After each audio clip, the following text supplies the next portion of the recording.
En la paradoja ha caído un ratón, con sus aranceles y su traje de cowboy. Ha de ser gringuito porque siempre habla inglés, a más de ser güerito y tener grandes los pies.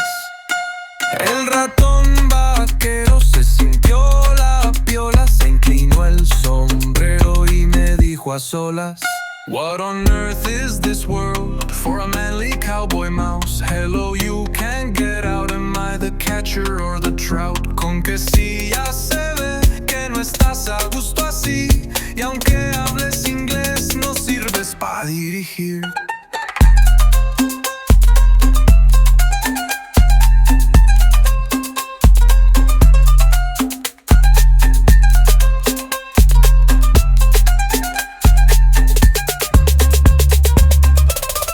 Tras la ideología que supone su nación, mueve las orejas implorando compasión.